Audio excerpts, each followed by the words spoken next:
M'he posat aquest efecte de bandera LGBTI, com es pot veure, aquest efecte de TikTok, per a parlar-vos d'un article, un reportatge que vaig fer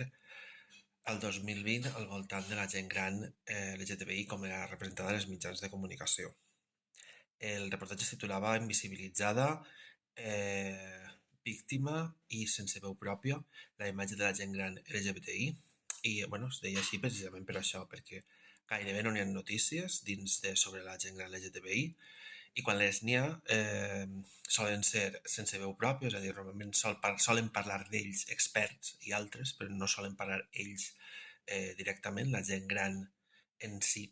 no té veu ni té representació, i després apareixen com a víctimes normalment, és a dir, se sol donar una imatge llastimosa de la gent gran, que evidentment poden passar situacions de discriminació o de dependència que necessiten ajuda, però no es presenten històries de vida plenes, que també n'hi ha entre la gent gran. Aleshores, el que es fa és fomentar-se una imatge molt negativa al respecte. En aquest reportatge vaig entrevistar a Federico Armenteros, que és el president de la Fundació 26 de Diciembre, que és la que s'encarrega a Madrid de treballar els drets de la gent gran, LGBTI, i també gent de la Fundació Enllaç. També vaig entrevistar al responsable de comunicació, el Víctor Ramos, de Fundació 26 de Diciembre, i d'Enllaç vaig entrevistar al Joan Andreu Baget, que en aquell moment era president d'Enllaç. També vaig entrevistar a Paulina Blanco, que era també patrona de la fundació, i a Fina Campàs, que era una col·laboradora d'Enllaç que em van poder donar una visió àmplia de com s'abordava aquest tema. Armenteros, en aquest reportatge que vaig fer per a Mediacat el 2020, em va comentar que els mitjans de comunicació només quan mostraven a gent LGTBI pensaven en gent més jove. No mostraven o no solien mostrar a gent més gran i és bueno, una mica també l'imaginari que hi ha dins de la societat quan es pensa en una persona LGBTI. De fet, un informe que vaig fer també per a Mediacat el 2018, Home gai i jove, la imatge del col·lectiu LGTBI als mitjans, ve a confirmar això, amb més biaixos. Per exemple, se sol mostrar més a homes i a homes gais que no a persones trans, que no a dones lesbianes, que no a persones no binàries, que no a persones bisexuals. I clar, això amb el tema de la gent gran pues, també té el seu efecte. Víctor Ramos, que era el responsable de comunicació de la Fundació 26 de Diciembre, també em va comentar que normalment els mitjans buscaven històries més bé tirant a dramàtiques o relats de vida més bé tirant a tristos o una mica per cridar l'atenció i no mostraven històries de vida que foren plenes. Evidentment, el mostrar la gent que té situacions dramàtiques o de discriminació és important per a denunciar aquesta situació i millorar-la, però no és l'única realitat que es té dins d'aquest col·lectiu. Després, Joan Andreu Baget em va destacar que moltes vegades des dels mitjans es parteix de la idea de que el col·lectiu de gent gran LGTBI el que vol és una residència per a persones LGTBI i les enquestes que s'han fet al respecte corroboren això, perquè la majoria de la gent LGTBI el que vol és ser atesa sense discriminació LGTBI-fòbica en la xarxa pública, sense tindre una residència a part o sense tindre un espai a part, però a més és que hi ha un fet, és que les residències en si només van referides o només aborden la situació de no arriba al 4% de la gent gran del total de la societat, és a dir, heterosexuals, bisexuals, homosexuals, LGTBI, tota la diversitat afectivo-sexual, només el 4% estan en residències. Aleshores, la idea de que una residència LGTBI resoldrà les situacions de discriminació de les persones grans LGTBI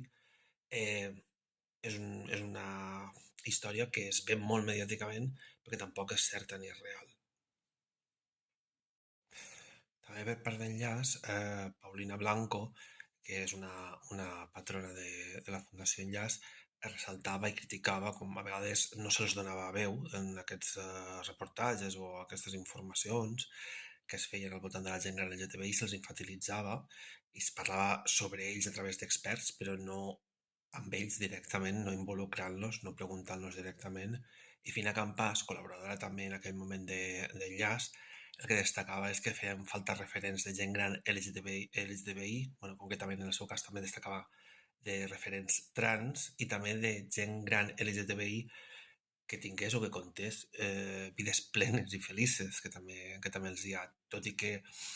evidentment, conforme et fas més gran és més fàcil que puguis tindre situacions de dependència o en el que necessites algun tipus d'ajut o que la salut pugui estar més perjudicada en quant a percentatge global respecte a aquest grup d'edat, és veritat que aquesta possibilitat és major, no vol dir que tot el món es diga així. I explicar aquesta realitat també seria important de cara als mitjans de comunicació. Un exemple d'aquests tractaments negatius seria el de, per exemple, un titular del periòdic que era jubilados LGBTI, una vida en soledad, que és, bueno, ja és un plantejament bé, tirant a dramàtic, no, sembla que no dona opció a res més, i un altre titular de La Vanguardia en el que venia a destacar que l'anar a una residència, com si anar a una residència fos l'única alternativa, te fa tornar a l'armari, com si no pogués ser d'una altra manera, i tot i que està bé, insistisc,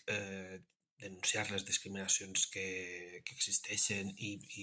per a que les institucions en siguin conscients i hi hagi una reclamació i un abordatge d'aquestes violències que poden patir, també és veritat que és important donar referents positius, especialment en col·lectius que han estat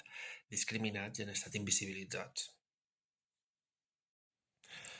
Un altre element que se sol utilitzar i que es pot preguntar a gent gran és quan es parla de memòria històrica i s'explica la història del moviment reivindicatiu LGTBI, i ara mateix la gent que va començar el moviment reivindicatiu LGTBI a Catalunya i a l'estat espanyol eh,